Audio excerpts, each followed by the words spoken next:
noite. O voto define o destino de quase tudo o que acontece no país, seja em nível municipal, estadual ou federal. Infelizmente, nem todo cidadão tem consciência da importância desse instrumento de inserção democrática. Alguns votam de forma consciente, mas tem aqueles que votam por indicação, outros em troca de algo e também os que simplesmente se omitem, votando nulo ou branco. O voto no Brasil passou por vários momentos desde a colonização do país até as últimas eleições. Nessa trajetória, há registros de fraudes, caça de direitos e manipulação eleitoral. Lutas e campanhas como as diretas levaram milhares de pessoas às ruas depois de passar por um longo período de cerceamento decretado pelo golpe militar de 64. E hoje, por que precisamos ir às urnas e que tipo de políticos e gestores estamos escolhendo? Para falar sobre essas questões, o Opinião Pernambuco de hoje convida Luciano Cerqueira, professor do Departamento de História da Universidade Federal de Pernambuco. Orson Lemos, assessor-chefe da Corregedoria do Tribunal Regional Eleitoral. E Elton Gomes, cientista político e professor da Faculdade Damas. Nosso número de WhatsApp para você enviar perguntas e também dar a sua opinião é 81 98830 7098. E para você acompanhar o programa em tempo real, www.ufpe.br/NTVRU. Sejam bem-vindos ao programa e é claro que a gente vai falar aqui um pouco também sobre a história do voto, né, sobre toda essa trajetória que ele segue, mas eu queria começar o programa com uma pergunta. Considerando que no dia da eleição a pessoa pode simplesmente justificar o seu voto, podemos afirmar, ainda assim, que o voto é obrigatório no Brasil? Doutor Orson. Bem, eu defendo que no momento em que eu dou a liberdade dele justificar ou após a eleição, ele pode justificar também. Não só no dia comparecendo a uma urna e justificando, como ele tem um prazo após a eleição de justificar. Só aí é que é considerado em que ele saberá uma multa de R$ 3,50. Então, no Brasil, o valor de R$ 3,50, você dizer que por causa disso é obrigatório para alguma pessoa, está mais barato que cafezinho. É o que eu entendo. Entendeu? Porque, assim, a obrigatoriedade do eleitor existe. Mas a forma que você tem de justificar hoje em dia pela internet, de justificar presencialmente, torna muito mais fácil as pessoas dizerem assim, eu não vou votar não. Então, Elton, então isso desconstrói a tese de que o voto é obrigatório. Do ponto de vista jurídico formal, é obrigatório, no sentido de que você precisa se apresentar ou pelo menos justificar o voto.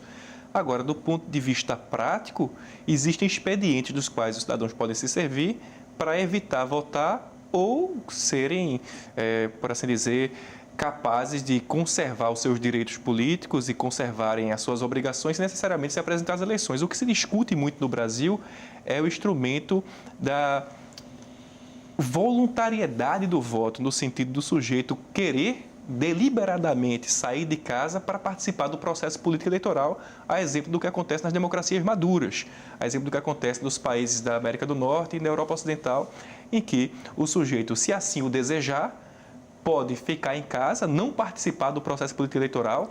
Em geral, nesses países, o dia da eleição não é feriado, acontece inclusive durante a semana, o sujeito tem que encaixar um horário para poder ir votar, nos Estados Unidos quase sempre na quarta-feira, e você tem a possibilidade de simplesmente não se apresentar, porque considera que o seu voto não é relevante, considera que os candidatos que são colocados em coalizões não representam os seus interesses. Isso no Brasil, essa possibilidade não existe e tem uma série de elementos históricos e institucionais que explicam isso. É interessante, né? É como se, de repente, votar fosse um castigo e não um direito do exercício da democracia. Nós temos esse período que o cartório está fechado, você não tira título. E se você estiver devendo, você vai ter uma certidão pela internet, não está quite. Você paga R$ 3,50, fica quite, consegue um emprego. Então, recentemente, você olhando o decreto presidencial número 20, assinado pelo presidente da República, alguns anos atrás, ele mudou o conceito em que a pessoa, para ter um passaporte, não precisa não ter votado, basta ele pagar. Está escrito lá. Eu acho interessante que não está lá que ele tem que votar, basta ele pagar ou justificar. Então, como é que é obrigatório se o próprio decreto presidencial diz que para ele tirar um passaporte basta ele pagar? Está escrito lá e assinado pelo presidente da República. Professor, qual a sua opinião sobre isso? Eu espero que todas essas modificações, né, que tenham ocorrido cheguem ao ponto de o voto ser realmente livre e não compulsório, né?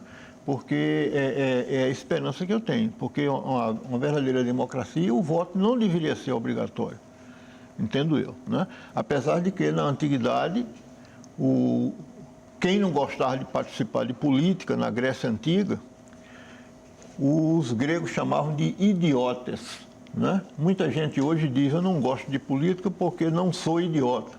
Mas deveria dizer, eu não gosto de política porque sou idiota. Quer dizer, que era a maneira que os gregos utilizavam. Mas eu não entendo o processo eleitoral sem que ele seja totalmente livre. Né? Não, eu acho que é uma espécie de constrangimento essa obrigatoriedade do voto. Professor, e o que originou o voto foi exatamente a ausência das pessoas das urnas.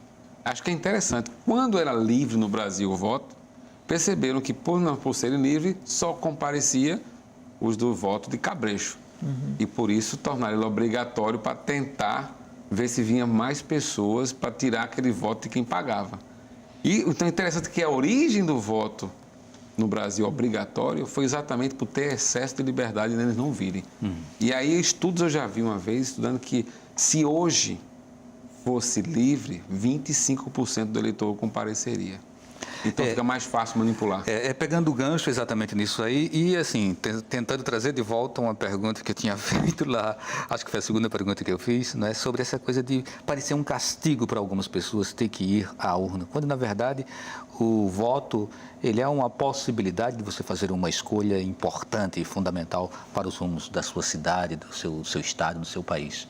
Né? Então, falta essa consciência cidadã em relação ao voto, professor Elton. Seguramente. Acho que duas coisas tornam muito difícil a vida pública no Brasil, ferem de morte o espírito democrático. Uma delas é o baixo conhecimento a respeito do funcionamento das instituições. Quais são as atribuições do prefeito? Qual é a diferença entre o poder executivo e o legislativo? Como é que a justiça regulamenta essas ações? O desconhecimento disso permite as manipulações que o Dr. Orson falou e também essa idiotice, né, que o professor Luciano fez referência ainda há pouco, retomando a Grécia Antiga. E a segunda coisa que prejudica enormemente a nossa democracia é o descrédito generalizado dos partidos políticos e das instituições representativas, ou seja, o sujeito realmente tem a impressão de que não apenas ele não conhece o processo político, como também o seu voto não é determinante para poder alterar, melhorar as suas condições de vida, porque parte daquele pressuposto, né, que todos os políticos fazem parte do mesmo grupo, como se diz na linguagem popular, todos os políticos calçam 40. Ou são farinha do mesmo saco. Ou são farinha do mesmo saco, e como consequência disso, não valeria a pena, né, passar por esse castigo de ter que se comparecer às eleições num belo domingo ensolarado pela manhã e coisas dessa ordem. Quando o professor Elton fala realmente dessa obrigatoriedade e do descrédito, você imagina, essa semana estão se discutindo porque uma Câmara Municipal deu título a um jumento. Aí você vê, já está no descrédito. Ainda estão discutindo se o jumento é o merecedor ou não. Aí vão abrir agora um processo para discutir. Quer dizer, em vez de estarem julgando coisas para a sociedade, trazendo benefícios, eles mesmos estão... Aí a imprensa não vai mostrar no dia que ele fizer algum projeto. E assim, é quando você é um candidato, ser um político, inaugura uma rua, é uma festa.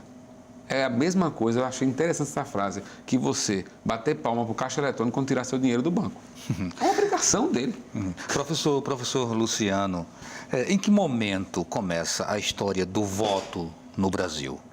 Bom, o voto no Brasil começa no período colonial, né? Ele já com as câmaras municipais. Agora, as eleições eram eleições pelo processo censitário. Dependia da renda de cada um para poder participar de eleições ou poder ser candidato, né? Pobre ficava fora. Eu ficava fora. Quem é que podia participar? Só podia participar quem tivesse determinada renda, né? E também fosse alfabetizado, pelo menos a exigência. Aí mulher estava fora ainda, sim, né? As mulheres. Nem pensar. A participação das mulheres na política foi um fenômeno que só, a nível mundial, não apenas do Brasil, que só começou mesmo após a Segunda Guerra Mundial. Certo. Aí a gente fala um pouquinho sobre essa participação da mulher, assim, eu acho que a gente abre um momento para aprofundar essa discussão, né, para não quebrar o seu raciocínio. Né? Então, o senhor estava falando, né, que só podia votar quem fosse rico. Pode continuar. Eu estou dizendo que essa fórmula política adotada aqui, no Brasil Colônia, ela, no entanto, se inspira no que era a democracia grega, na Antiguidade. Né? Porque lá, por exemplo, as eleições também, a grande reforma de Solon, que ele fez em Atenas, né, as eleições também eram de caráter censitário. Quer dizer, para ocupar determinados cargos, você tinha que ter uma renda mais alta. Para ocupar cargos que não eram tão importantes, aí podia ocupar com a renda mais baixa. Né? Isso ainda no mundo antigo acabou. E houve uma revolução, aí uma revolução social mesmo, e um outro grande líder, Clístenes, acabou com isso. Agora, o critério é o seguinte: foi grego, ou melhor, foi ateniense, foi cidadão da cidade de Atenas, não importa a renda, ele pode votar e pode se candidatar a qualquer cargo. Né? Então, esse sistema eleitoral, ele continua em Roma, por exemplo, o direito eleitoral e as próprias eleições se transformaram em algo extremamente cheio de detalhes, de exigências que se faziam aos candidatos. Né? Então, isso tem uma inspiração, portanto, que é a inspiração na experiência greco-romana, na Antiguidade. Né? E depois vai se transmitindo. Agora, democratização, realmente, eu diria que no Brasil, né, as eleições começam a mudar a partir de 1934. Que é quando as mulheres votam pela primeira vez no Brasil. Certo. Eu queria voltar um pouquinho agora para entender um momento em que o Brasil teve 72 representantes para exatamente falarem do Brasil junto à corte portuguesa. Né? E aí, isso foi em 1821. A gente pode considerar que isso realmente se iniciava um processo para a liberdade de participação, para que o cidadão ele pudesse começar a decidir o futuro do país, ainda que essa representatividade fosse restrita a 72 pessoas? Elton ou Orson? O estabelecimento dos delegados das cortes, no contexto do final da década de 1820, por 1820, 1821, é uma coisa que se deve ao fato de Portugal ter passado pelas guerras napoleônicas. Portugal foi invadido pelas tropas do general Junot, ficaram lá os franceses até 1815, quando Napoleão finalmente foi derrotado, e depois, para poder conservar o Império Colonial Português, foi preciso dar alguma liberdade para as colônias em além-mar. E se formaram, então, delegados que representavam essas colônias, não só o Brasil, Moçambique, Angola, etc. Mas isso não era ainda alguma coisa que tivesse representatividade na acepção que nós compreendemos hoje. É alguma coisa, como o professor Luciano colocou, estava restrito aos proprietários, às pessoas que podiam efetivamente se fazer representar, votar e serem votadas. Ou seja, era muito mais alguma coisa que atendia os interesses das elites, os interesses dos grandes proprietários de terras de escravos aqui no Brasil, que poderiam falar junto às cortes de Lisboa, porque o absolutismo tinha acabado em Portugal com a Revolução do Porto, mas se estabeleceu um mecanismo que a gente pode chamar, assim, muito livremente, de Commonwealth portuguesa. Ou seja, existia algum nível de autonomia para os governos locais e eles se faziam representar periodicamente em Lisboa, mas a tentativa, inclusive, da corte portuguesa de recolonizar o Brasil de fato, não é que deflagra todo o processo que vai culminar no ano seguinte na independência formal do Estado sob a égide de Dom Pedro I e inspirada pelo patriarca José Bonifácio. Esse momento dos delegados, a gente está falando aqui de basicamente 7 anos antes da abolição ou da Lei Áurea, né? Ou seja, o negro ainda não tinha direito a absolutamente nada nesse período, né? Não, os negros escravos. Eu queria também acrescentar aí o seguinte, quer dizer, a democracia, por exemplo, essa democracia da antiguidade era uma democracia escravista, né? Como era aqui no Brasil colonial, né? E como foi até o fim oficial da escravidão, certo? Então, portanto, esse regime, durante o período colonial, havia outras formas de permitir aos brasileiros uma maior participação no governo do país, né? Aqueles que se destacavam, por exemplo, e ficavam a serviço de Portugal, não só do Brasil, mas da administração portuguesa de um modo geral, né?